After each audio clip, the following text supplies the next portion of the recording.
sit down. Hello folks, Colin here, Vesta 67's workshop. Welcome to issue number 24 of the Legends of Ferrari F1 diecast 1/24th scale model collection from our good old friends over at DeAgostini.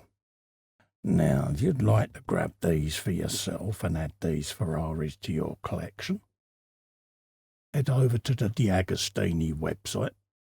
There's a clickable link in the description below, and you too can grab this collection for yourself. So this week we have the Ferrari 312B from 1970, driven by our good old mate Clay Regazzoni. Cadets. And this is going from the original torpedo-shaped cars now with the introduction of the wings and things creeping in, so the cars transitioned massively through the 70s. So we'll have a quick scoot through the magazine and see what we've got. Some nice photographs there of the car in all its glory there. Jackie Hicks and Clay Regazzoni there doing their thing.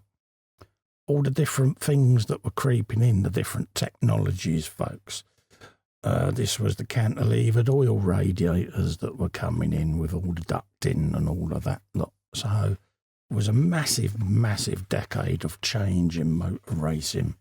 But you can already see the beginnings of what transpired in later years with car development. So this was in its infancy, this era, folks. And you look back to some of the rear wings that were on the big pylons back in the day, and you're like, how they ever managed to get through homologation? But they did. This was September the 6th, 1970, celebration after the drama. Here's some briefing information on the car there, all its stats, all its information there on engine size, brakes, all of that lot. Loads of bits of data there. There's Regazzoni himself there, looking full on there. Again, the cars themselves just looked beautiful, didn't they? They really did. And look at the open face helmet back in the day. It's quite scary when you think of it. And there's the profile there of Franco Gozzi, looking rather pensive. And then obviously the Regazzoni there with endurance racing as well. And that was at the Brands Hatch 1,000 kilometres, which he raced at Jackie Hicks. So that's the magazine done. Give them a read, folks. They really are worth it. And we'll bring in the model for a looky-loo. So that's how they arrive, folks, in a nice presentation case. I keep my slip covers on because I'm moving it around the bench. So what we'll do is we'll open this up and then we'll bring the model on and we'll just have a quick looky-loo around the model for you, folks, okay? So there you go, folks. There's Mr. Regazzoni's Ferrari, looking rather sexy, innit? Look at that. That profile shot just looks so beautiful. You can see there the contours of the car with all the raised rivets. Exposed engine and exhaust system sweeping up from underneath there. Also, look at the back there with these oil coolers and everything, and by all the suspension. It's all exposed and got very low depth to it, or height as well. And again, you can see the sleekness of the front end coming up over the cockpit there. Nice detail in the leather seats there. Manual gear lever sat in there, single speedo, no buttons on the steering wheel. But again, notice the padding starting to come into play on the sides of the cockpit there. Everyone was beginning to think about the driver being nice and snug in the car.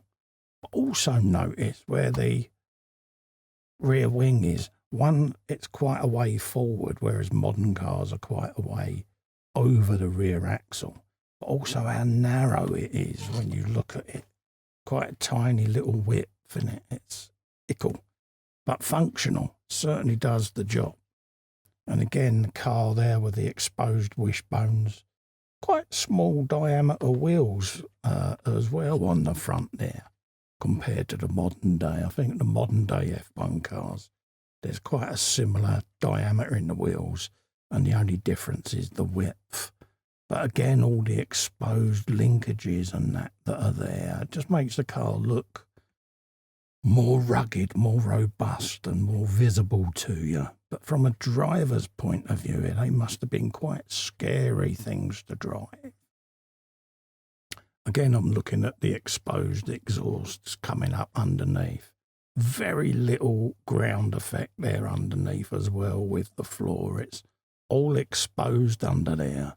And I can imagine on some of the tracks, especially like Monaco and some of the more bumpy tracks, these exhausts must have took a right beating under there where the cars bottomed out on the ground as they was going along, you know. So I could imagine that was a huge, huge issue.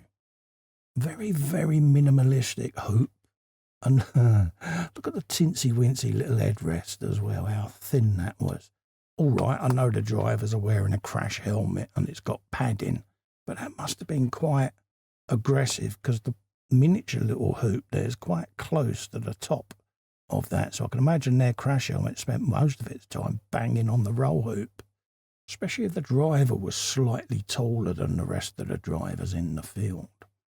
But again, you know, you can see the cylinder heads of the engine very exposed. Everything was out there to be seen. And dare I say it, if anything projectile-wise came along the track, it's only got a knock in the side there and it's knackered your engine straight away, innit? But yeah, all in all, I think that is an absolute stunner. I really do. And it's, what can you say? It's a Ferrari, folks. So there you have it. That is Clay Regazzoni's Ferrari.